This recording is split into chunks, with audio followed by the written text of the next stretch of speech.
Hello everyone, welcome back to my channel. Probably आप लोग मुझे कोदा या फिर टेलीग्राम के थ्रू जानते होंगे, बट स्टिल अगर कोई नया है उसके लिए एक छोटा सा इंट्रो दे देता हूँ। Myself Abhay Malik, I have scored 695 in NEET 2024। Apart from this, I have also scored 94% in my 12th boards, 570 out of 600 marks in CUET and 97.5 percentile in JEE Mains. Now coming to the main point, जो मुझे सबसे ज़्यादा भी DMs आ रहे हैं कि भैया backlog कैसे मैनेज करें। मेरा 10 लेक्चर, 50 लेक्चर, इवन 100 लेक्चर्स का भी बैकलॉग हो चुका है। तो ये वीडियो आपके लिए एक एंड गेम होने वाली है फॉर ऑल योर बैकलॉग्स। ये वीडियो को मैंने 2 पार्ट्स में डिवाइड किया है। पहला, what is the actual problem. क्या होता है ना, जब तक आपको एक्चुअल प्रॉब्लम नहीं पता है किस वजह से आपका बैकलॉग आ रहा है तो उसको सॉल्यूशन नहीं निकाल सकते। और दूसरी चीज़ कि इसका एक्चुअल सॉल्यूशन क्या है, मतलब एक स्ट्रेटेजी मैं आपको बताने वाला हूँ, एक नहीं बल्कि दो स्ट्रेटेजी बताने वाला हूँ, आप कोई भी फॉलो कर सकते हो। अब आपको सबसे मेजर डाउट आ रहा होगा कि भैया हमें कैसे पता लगेगा कि हमारे लिए कौन सी स्ट्रेटेजी बेस्ट है। तो डोंट वरी, ये चीज़ भी मैं बताऊंगा कि आपके लिए कौन सी स्ट्रेटेजी बेस्ट है। पर उससे पहले आपसे बस एक प्रॉमिस मांगता हूँ कि ये वीडियो आपके लिए लास्ट होनी चाहिए बैकलॉग से रिलेटेड, क्योंकि उस चीज़ का कोई फ़ायदा नहीं है कि आप ये बैकलॉग से रिलेटेड वीडियो देखते रहो यूट्यूब पे और अपने बैकलॉग को पाइल्ड अप करते रहो। अब ना इस फ्लो चार्ट को देखो, इसमें मैंने बहुत अच्छे से समझाया कि एक्चुअली प्रॉब्लम कहाँ थी और किस वजह से आपका बैकलॉग होता है। ड्यू टू सम रीजंस, वो आपके जेन्युइन रीजंस भी हो सकते हैं, कुछ हेल्थ इश्यूज, फैमिली इश्यूज, या फिर आपका कुछ मक्कारी या कामचोरी भी हो सकती है जिसके वजह से आपका बैकलॉग होता है। अब भले ही वो बैकलॉग 1 लेक्चर का है कि 10 लेक्चर का है, डजेंट मैटर, क्योंकि अब बैकलॉग तो हो चुका है। अब उस बैकलॉग की वजह से क्या होता है ना, आप टेंशन में जाते हो कि मेरा एक ऑलरेडी एक बैकलॉग क्रिएट हो चुका है। अब जैसे जैसे आपकी टेंशन बढ़ती है बैकलॉग और बढ़ता है, और ये बैकलॉग से टेंशन, टेंशन से बैकलॉग, ये एक गंदा सा लूप में आप फंस जाते हो। अब इस लूप से निकलने का सबसे बेस्ट मेथड आपको बताता हूँ। अगर आप ध्यान से देखो तो मैंने यहाँ पे साफ साफ लिखा है कि firstly you have to come out of this loop. अब मैं आपको ना एक्चुअल सॉल्यूशन बताता हूँ। देखो, बैकलॉग 2 टाइप का होता है, मतलब मैंने इसको 2 टाइप में कैटेगराइज किया है। आप जिस भी कैटेगरी में आते हो उसके अकॉर्डिंग स्ट्रेटेजी को फॉलो करना है। सबसे पहले वो बच्चे जिनका बैकलॉग कम है, कम से मेरा मतलब है 20 से 25 लेक्चर्स।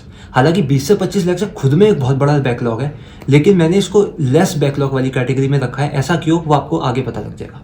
या फिर ऐसे बच्चे जो रेगुलर कोचिंग क्लासेस लेते हैं, चाहे ऑनलाइन है कि ऑफलाइन, ऐसे बच्चे स्ट्रेटेजी 1 को फॉलो करेंगे ना। दूसरे टाइप के बैकलॉग ऐसा होता है जो बहुत बड़ा बैकलॉग है, 20-25 लेक्चर से ज़्यादा का बैकलॉग है। या फिर कुछ ऐसे बच्चे हैं जिन्होंने बैच ही अभी खरीदा है कि अभी तक भैया जितना भी पीछे का बैच में हुआ है हमारा कुछ भी कंप्लीट नहीं हुआ, अभी हमारा पूरा बैकलॉग है।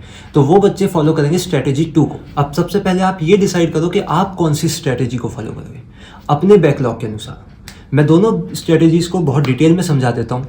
जैसे सबसे पहले स्ट्रेटेजी नंबर 1, ये किन बच्चों के लिए, ये ऑलरेडी मैं आपको बता चुका हूँ। देखो, सबसे पहली चीज़ जो आपको माइंड में रखनी है वो ये है कि बैकलॉग ऐसी चीज़ नहीं है कि आप 2 दिन में पूरा बैकलॉग कंप्लीट कर लोगे, क्योंकि इस चीज़ का कोई फ़ायदा नहीं है कि आप अपने बैकलॉग को कंप्लीट करने के लिए एक दिन में 5-5, 6-6, 10-10 लेक्चर्स ले रहे हो, क्योंकि at the end of the day जब तक रिवीजन नहीं करोगे तो बैकलॉग कंप्लीट करने का कोई फ़ायदा नहीं। इसलिए ये जो मैं स्ट्रेटेजी बताने वाला हूँ ये विद रिवीजन है। बैकलॉग भी आपका कंप्लीट हो जाएगा और साथ में उस बैकलॉग का रिवीजन भी हो जाएगा। तो सबसे पहले स्ट्रेटेजी नंबर 1, इसको बोलते हैं सैटरडे संडे स्ट्रेटेजी। अब मैं आपको बताता हूँ। देखो, अगर आप किसी कोचिंग में एनरोल्ड हो ना तो आपके सैटरडे और संडे की छुट्टी होती होगी। अब इसी चीज़ को आपको यूटिलाइज करना है अपने बैकलॉग को कवर करने के लिए। मैं आपको समझाता हूँ कैसे। फॉर एग्जाम्पल 20 से 25 लेक्चर का आपका बैकलॉग है। आप क्या करो, एक दिन में 3 लेक्चर्स देखो। सिर्फ 3 लेक्चर्स बैकलॉग के आपको कंप्लीट करने, इससे ज़्यादा नहीं करने। वो भी सिर्फ सैटरडे और संडे जिस दिन छुट्टी होती है, क्योंकि उस दिन आपकी रेगुलर क्लासेस नहीं होंगी। तो सैटरडे में 3 क्लासेस, संडे में 3 क्लासेस। इसका मतलब आप एक हफ्ते में अगर सैटरडे संडे अपने बैकलॉग वाले लेक्चर्स करोगे, that means 6 lectures per week. आप 6 लेक्चर्स कंप्लीट कर सकते हो एक वीक में। अगर इसकी मोटी मोटी कैलकुलेशन करें तो आपके 20 से 25 लेक्चर्स जो हैं वो अराउंड 1 महीने में पूरे कंप्लीट हो जाएंगे। मतलब 1 महीने में ऑब्वियसली आपको थोड़ा सा एक्स्ट्रा एफर्ट लगेगा, बट 1 महीने में आपका पूरा बैकलॉग समझाता हूँ। देखो क्या होता है ना, वीक में होता है Monday to Friday and then Saturday Sunday. आप सैटरडे से संडे में अपने बैकलॉग्स को कवर करने की कोशिश करो। जितने ज़्यादा से ज़्यादा लेक्चर्स देख सकते हो देखो। ध्यान रखना, सैटरडे और संडे में सिर्फ बैकलॉग करना है। उसके बाद मंडे टू फ्राइडे जब आपकी रेगुलर क्लासेस चलती हैं, रेगुलर क्लासेस के साथ साथ डेली 1 से 2 घंटा एक्स्ट्रा निकाल के आपने जो सैटरडे संडे में उस हफ्ते में बैकलॉग कवर किया था उसका रिवीजन करना है। इससे क्या होगा, एक हफ्ते में आप 6 लेक्चर्स भी कवर कर लोगे बैकलॉग के, और साथ में उन 6 लेक्चर्स का रिवीजन भी कर लोगे। क्या होगा ना, 1 महीने में आपका पूरा बैकलॉग क्लियर हो जाएगा। बट प्रॉब्लम कहाँ आती है, जब आपका बैकलॉग होता है 20 या 25 लेक्चर से ज़्यादा का। उस टाइम पे आपको फॉलो करनी है स्ट्रेटेजी नंबर 2।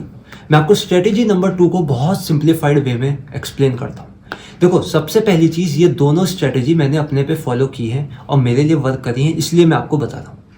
अब मैं आपको समझाता हूँ स्ट्रेटेजी नंबर 2 में क्या करना है। देखो, सबसे पहले तो एक पेन पेपर लेके बैठो अगर आप स्ट्रेटेजी नंबर 2 को फॉलो करने वाले हो, क्योंकि ये थोड़ी एक हेक्टिक स्ट्रेटेजी है। ऑब्वियसली जब इतना बड़ा बैकलॉग है आपका, तो थोड़ी तो एक्स्ट्रा मेहनत करनी पड़ेगी। इस स्ट्रेटेजी में हम सब्जेक्ट वाइज बैकलॉग को क्लियर करेंगे।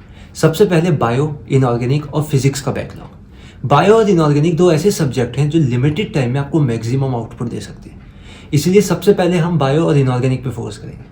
देखो, बायो और इनऑर्गेनिक के चैप्टर्स 2 टाइप के होते हैं। पहले वो जो थोड़े रट्टाफिकेशन टाइप के चैप्टर्स हैं, और दूसरे वो जो कॉन्सेप्चुअल चैप्टर्स होते हैं। हालांकि मैंने आपके लिए यहाँ पे ऑलरेडी डिवाइड कर दिया है कौन से चैप्टर्स कौन सी कैटेगरी में लाई करते हैं, आप इधर से भी देख सकते हो, बट मैं आपको एक बार समझा देता हूँ।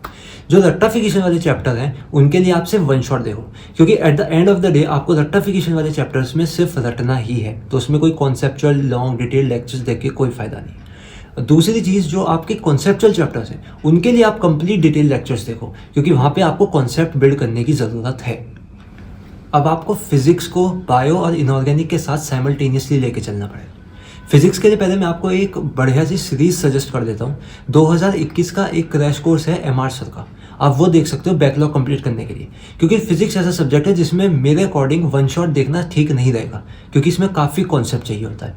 तो आप एक क्रैश कोर्स देख लेना, वो डिटेल भी है और अ काइंड ऑफ 1 शॉट भी है।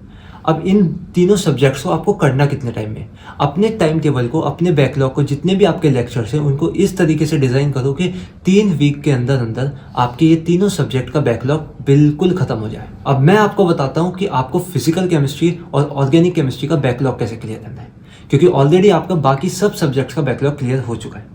मिड सितंबर से लेके 30 अक्टूबर तक, यानी कि अराउंड पूरा अक्टूबर और हाफ सितंबर आपको देना है सिर्फ फिजिकल केमिस्ट्री और ऑर्गेनिक केमिस्ट्री को। इसमें आपको क्या करना है, स्ट्रेटेजी नंबर 1 को फॉलो करना है। अगर आपने अभी तक स्ट्रेटेजी नंबर 1 को नहीं देखा है तो आप पीछे जाके देख सकते हो। अच्छा, ध्यान रखना, जो बच्चा सिर्फ स्ट्रेटेजी नंबर 1 को फॉलो कर रहा है वो स्ट्रेटेजी नंबर 2 को फॉलो नहीं करेगा, लेकिन जो बच्चा स्ट्रेटेजी नंबर 2 को फॉलो कर रहा है उसमें स्ट्रेटेजी नंबर 1 भी इंक्लूडेड है। आपको फिजिकल केमिस्ट्री और ऑर्गेनिक केमिस्ट्री के लिए स्ट्रेटेजी नंबर 1 फॉलो करनी है एग्जैक्टली सेम, और पूरा सितंबर और अक्टूबर आपको सिर्फ इसे कंप्लीट करने में देना है। उससे क्या होगा, एट द एंड जब आप अक्टूबर पे पहुंचोगे, अक्टूबर लास्ट मतलब 30 अक्टूबर पे पहुंचोगे, तो आपको रियलाइज होगा कि आपका कंप्लीट बैकलॉग कंप्लीट हो चुका है। अब आपके पास सिर्फ जो बचा है वो रेगुलर क्लासेस। अब आप अपने कोचिंग के रेगुलर क्लासेस के साथ आ चुके हो, अब आप अपने रेगुलर क्लासेस को फॉलो करो और ध्यान रखो कि अब बैकलॉग क्रिएट नहीं हो। अगर आप इस स्ट्रेटेजी को फॉलो करते हो तो आपका डेफिनेटली बैकलॉग तो क्लियर होगा, लेकिन साथ में रिविजन भी हो जाएगा, क्योंकि मैंने जो स्ट्रेटेजी बताई है उसके अकॉर्डिंग सैटरडे एंड संडे आपको बैकलॉग करना है, and Monday to Friday daily 1 से 2 घंटा निकाल के उसका रिवीजन। तो अगर आप अपनी सिचुएशन को इमेजिन करो कि 30 अक्टूबर को क्या होगा, आपका सारा बैकलॉग भी कंप्लीट हो चुका है इवन विद रिवीजन। और मैं I am sure about this कि ये पूरे यूट्यूब पे अभी तक कहीं भी वीडियो नहीं होगी कि बैकलॉग विद रिवीजन कैसे करें, और ये स्ट्रेटेजी मैंने फॉलो की थी। हालांकि मेरा बैकलॉग इतना बड़ा नहीं था कि 100-150 लेक्चर्स का, मेरा बैकलॉग अराउंड 25 to 30 लेक्चर्स का था। और सबसे मज़े की बात, अभी आपके पास पूरे 6 महीने बचेंगे। अगर अक्टूबर तक आप ये बैकलॉग कंप्लीट कर लेते हो, उसके बाद भी आपके पास 6 महीने होंगे जिसमें आप प्रॉपर रिवीजन, अपना सिलेबस कंप्लीशन सब कुछ करके नीट में बहुत अच्छा स्कोर ला सकते हो। आई नो अभी भी आप में से कुछ लोगों के कुछ स्पेसिफिक डाउट रह गए होंगे, तो उसके लिए आप मेरे टेलीग्राम चैनल पे आके मेरे मेंटरशिप प्रोग्राम में ज्वाइन कर सकते हो। पहली चीज़, ये फ्री ऑफ कॉस्ट है, और दूसरी चीज़, इसमें आप मेरे से 1-on-1 बात कर सकते हो। मैं नहीं मानता। बाकी आपको टेलीग्राम चैनल की लिंक मेरे डिस्क्रिप्शन में मिल जाएगी, और अगर आपको कोई और स्पेसिफिक टॉपिक पर वीडियो चाहिए तो do let me know in the comment section. आज के लिए इतना ही, थैंक यू सो मच।